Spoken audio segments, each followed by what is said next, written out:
waxaan aad uga xumahay in caawa aynaan daawan doonin hadduu Allah awood loo idmo xalqada 178 xitaa bari aynaan daawan doonin saa dambe aynaan daawan doonin maxaa dhacay maxamed boosas sin muxuu sameeyay xalqada 177 ayaan ogeyn inta ay maqnay farbadnideeda haddana xalqada 178 ayuu ku daray maxaa dhacay maxaa hakiyay xilimo ay soo baxaysaa waxyaabahaas oo dhan ayaan ku falanqeyn doonaa muuqaalkeen hadduu Allah awood leedmo hadaa channelka cusub tahay fadlan subscribe saar like barnaamijka ayayna qurxinaysaa aad iyo aad mahadsan tahay soo dhawo mar kale oo walaalkiin Oban xalqada 178 ayaan caawa ayna sugi doonin dhamaanteena arrimo rabbaani oo la xiriira dhibaatooyin ka dhacay dalka Turkiga dad fara badan oo 100 oo gaariya 66 qof ayaa meesha ku nafay halka konton iyo kuwa qofna dhaawac halis ay yihiin dab ka kacay hotel weyn oo ku yaala magaalada Istanbul magaciisana la yiraahdo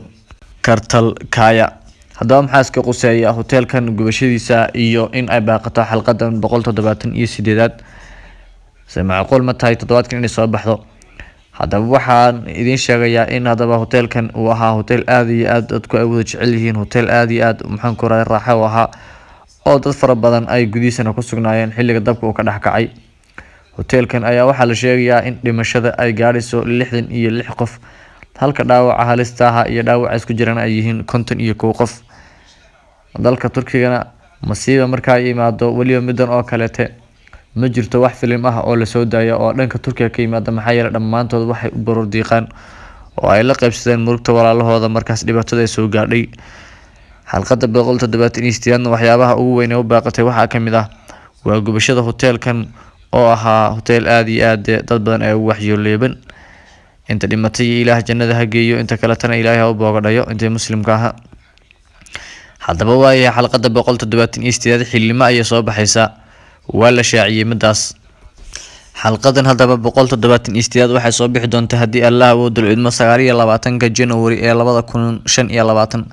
waa bishan aan ku dhex jirno ee 23 ka 24 noqonaysa 29keeda أنا تيرا واضي habeenka khamiista soo galay ee ugu soo horeeyay insha Allah hadduu Allah awood leedmo haddaba xalqada 178 oo dadka in badan ay sugi laayeen ayaa markan waxa ay dib inooga dhacday muddada yar ee kooban waxaan rabay update ka yar inaan soo siiyo maadaama ay tihiin dad aad iyo aad aan u jecelahay qalbigooduna nadiif u yahay idinkana sidaan xog walba oo cusub aan la soo wadaagay waxaan jecelahay in idinkana subscribe-taada ugu boobtaan asxaabtiina aad u share gareysaan si wax yar ay inooga hadhay shuruudaha si degdeg ah ugu buuxno dhamaantiin aad iyo aad ayaad maasantiin waxaad tihiin walaalayaal aanan aqoonin balse laakiin guushada jecel aad iyo aad ayaan jecelahay mahadsanidin laakiin habar gidiriyad ka tahay adigu oramaya ka tahay markaasaan ku sheegay aan oramo mihi aan ogaadeen baan ahay de aniguna ma jeerteen baan ahay habar gidir mihi